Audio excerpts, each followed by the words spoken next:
Hi crafters, it's Claire from Springworth with the last installment. So I just have today to finish off the ends, weave in where I've changed colour or where the thread has been a little bit short, or they've changed balls of cotton.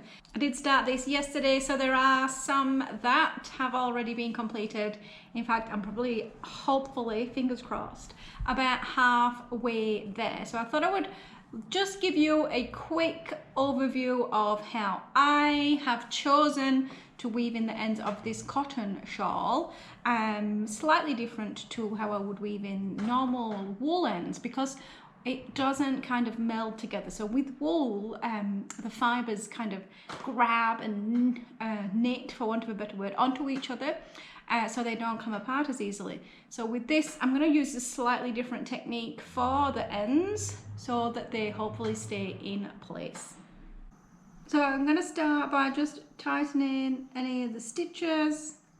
I did already weave in the white side.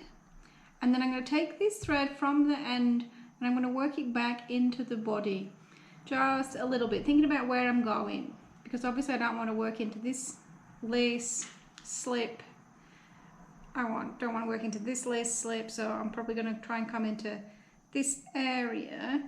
And obviously the purpose of this is twofold. We want to secure the end and we want to hide the extra end. So we're going to work this way.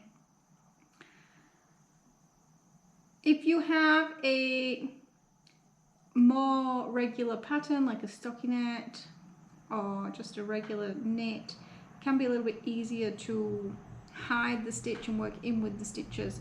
But because this is kind of very changeable, even right up to the edge, it can be a little bit tricky to find places to really hide a stitch. So just following that down, trying to follow the direction of the stitches, so not trying to cross the opposite direction. And then once I have found a little spot, I will split the ply. Because this is cotton,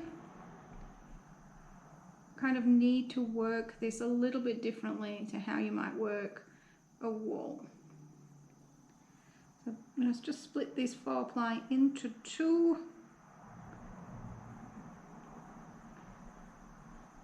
So with 2 threads in each, and then I'm going to work around clockwise and anti-clockwise. So I'm going to work in this area, and I'll take 1 thread clockwise, anti-clockwise, and I'll take 1 thread clockwise, just then, because they're not subject to that kind of stretch vertically or stretch horizontally, because they go around and they will go a little bit around on themselves. Any tension that's experienced in the shawl shouldn't loosen out the ends.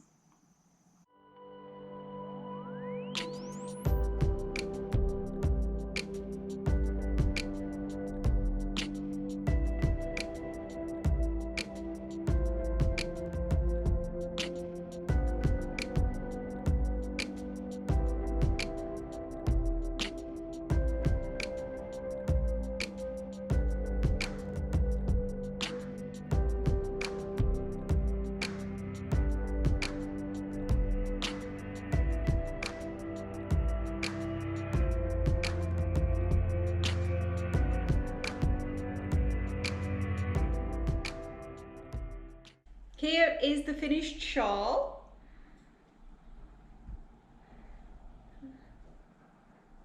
Probably does still need just a little bit more blocking, so I will do that at a later stage.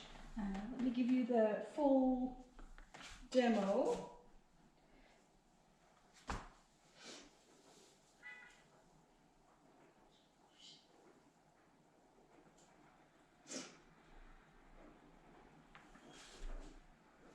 It has blocked well, but I think it probably just needs to rest in place, just to kind of settle a little bit, because it has bounced back a little bit since I finished.